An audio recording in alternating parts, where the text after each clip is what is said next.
창세기 29장 31절부터 35절까지 말씀입니다.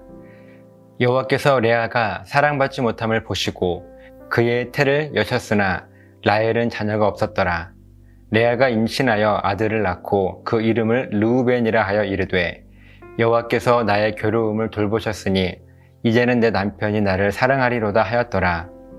그가 다시 임신하여 아들을 낳고 이르되 여호와께서 내가 사랑받지 못함을 들으셨으므로 내게 이 아들도 주셨다 하고 그의 이름을 시므온이라 하였으며 그가 또 임신하여 아들을 낳고 이르되 내가 그에게 새 아들을 낳았으니 내 남편이 지금부터 나와 연합하리로다 하고 그의 이름을 레위라 하였으며 그가 또 임신하여 아들을 낳고 이르되 내가 이제는 여호와를 찬송하리로다 하고 이로 말미암아 그가 그의 이름을 유다라 하였고 그의 출산이 멈추었더라. 아멘. 야곱은요, 외삼촌 라반의 집에 살면서 외삼촌의 두 딸을 아내로 얻었습니다. 첫째는 레아고 둘째는 라헬이지요. 사실 야곱은 첫째 레아보다 둘째 라헬을 더 사랑했습니다. 그런데 외삼촌이 자기를 속여 라헬이 아닌 언니 레아를 야곱에게 먼저 아내로 주었습니다. 그리고 다시 7년을 더 외삼촌을 위해 봉사할 것을 약속하며 둘째 라헬도 아내로 얻게 되었죠. 언뜻 보면요, 야곱이 외삼촌에게 속았기 때문에 이 야곱이 피해자라는 생각을 우리가 할 수가 있어요. 그렇지만요, 가장 큰 상처를 받고 아픔을 겪고 있는 피해자는요, 사실 야곱이 아니라 레아였습니다. 레아는 시력이 좋지 않았다고 성경은 기록하고 있습니다. 그래서 아마 그녀는 자신감도 많이 없었을 것이고 이 일상생활을 하는 것도요, 여러 가지가 불편했을 것입니다. 그래서 어쩌면 그녀의 아버지였던 라반이 야곱을 속이면서까지 어떻게든 레아를 먼저 결혼시키려고 했는지도 모르겠습니다. 그런데 사람의 감정이라고 하는 것이요, 쉽게 변하겠습니까? 야곱은 처음부터 레아가 아닌 라헬을 많이 사랑했습니다. 그런데 외삼촌이 자기를 속여 라헬이 아닌 이 언니 레아를 먼저 자기의 아내로 준 거예요.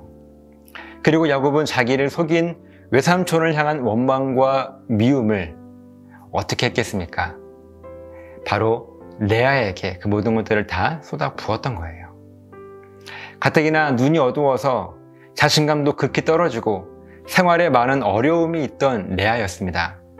그런 레아와 야곱, 그리고 얼마 후 또 다른 야곱의 아내가 된 동생 라헬이 지금 한 집에 살고 있는 거예요. 여러분, 이 상황과 지금 이 집의 분위기가 상상이 되십니까? 한 집에 야곱의 두 아내 레아와 라헬이 이제 막 갓 결혼을 해서 신혼을 살고 있지만요, 알콩달콩한 이 신혼의 분위기를 누리며 사는 부부는요, 야곱과 레아 이 둘뿐이었을 것이고요, 아마도 레아는 이 집에 그림자 취급을 당하며 살았을 것입니다. 그리고 오늘 본문은 이 사실을 증명하고 있죠. 31절입니다. 여호와께서 레아가 사랑받지 못함을 보시고 그의 태를 여셨으나 라헬은 자녀가 없었더라. 성경은 하나님께서 이 레아가 사랑받지 못함을 보셨다라고 말씀을 합니다.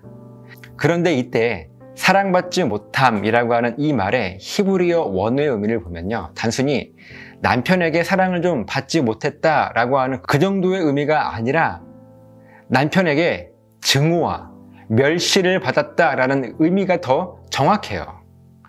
그러니까 레아는요, 지금 야곱과 어쩌면 라헬에게까지 증오와 멸시를 받으며 살고 있었고, 이 모든 것을 우리 하나님께서 다 보고 계셨던 거예요.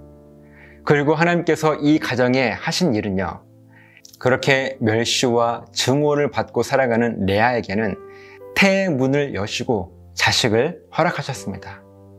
그러나 라헬에게는 태의 문을 닫으시고 자녀를 허락하지 않으셨어요.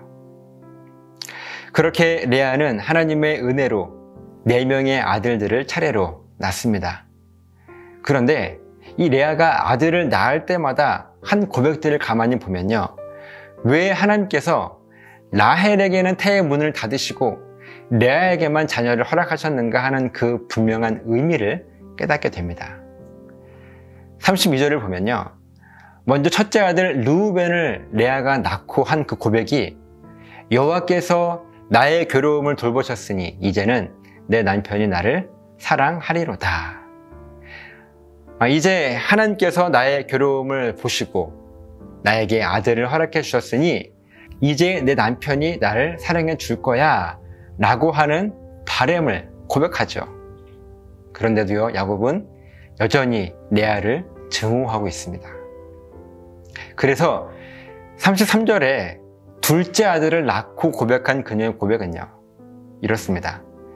여호와께서 내가 사랑받지 못함을 들으셨으므로 내게 이 아들도 주셨도다. 이때도 마찬가지입니다.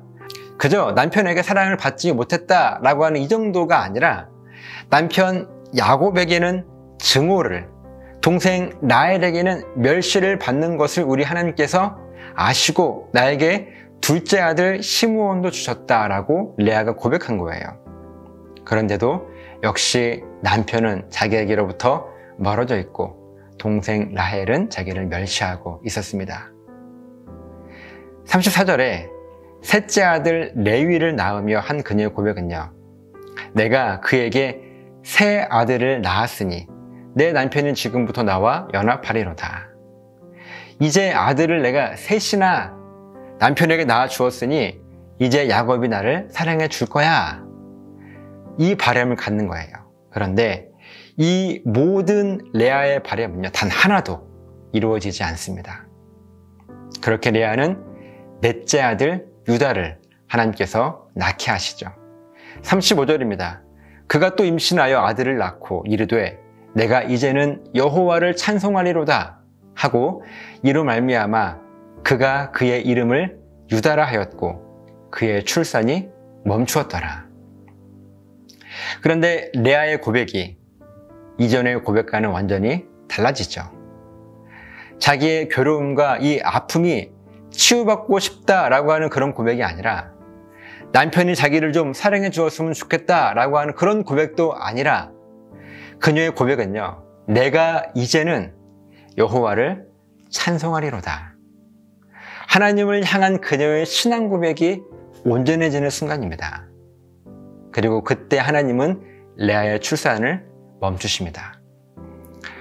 매일 신앙 고백으로 하나님을 예배하시는 여러분, 하나님께서 왜 레아에게만 출산을 허락하셨는지 하나님의 섭리가 보이시나요?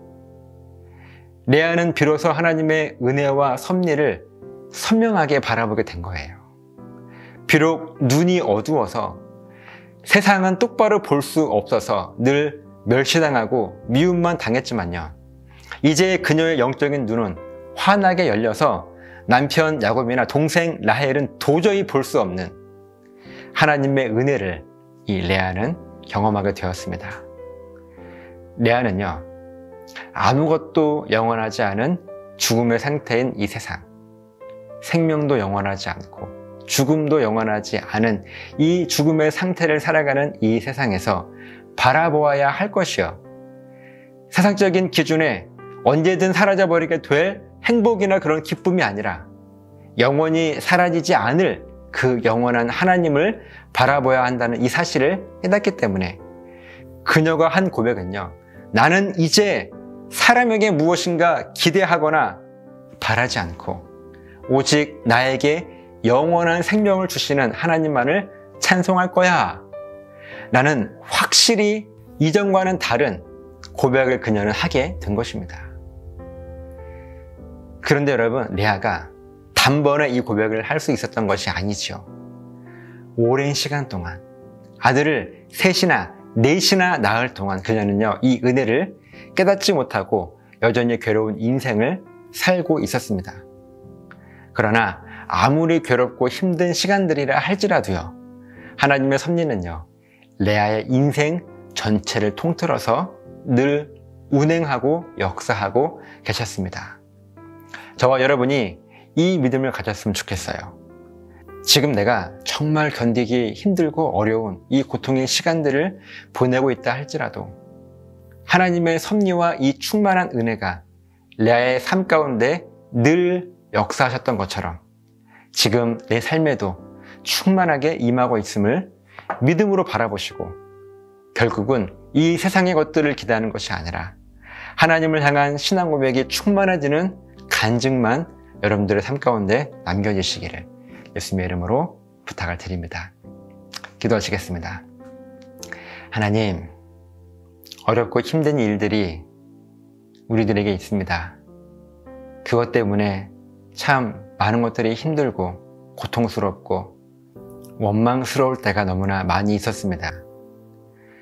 그런데 이 모든 상황 속에서도 하나님은 우리를 떠나 계신 것이 아니라 언제나 함께 하시며 우리로 하여금 결국은 이 땅의 것들을 기대하거나 바라보게 하는 것이 아니라 하나님만 바라볼 수 있는 그런 영적인 간증을 남길 수 있도록 하시기 위한 하나님의 섭리였음을 깨닫게 됩니다. 레아의 삶 가운데 함께 하셨던 그 하나님의 은혜가 오늘 우리들의 인생 가운데도 충만할 수 있도록 붙잡아 주셔서 결국은 하나님을 향한 신앙 고백이 온전해지고 충만해질 수 있는 그런 믿음의 고백이 우리 삶 가운데 가득할 수 있도록 도와주시옵소서. 감사드리며 축복하며 예수님의 이름으로 기도드리옵나이다. 아멘.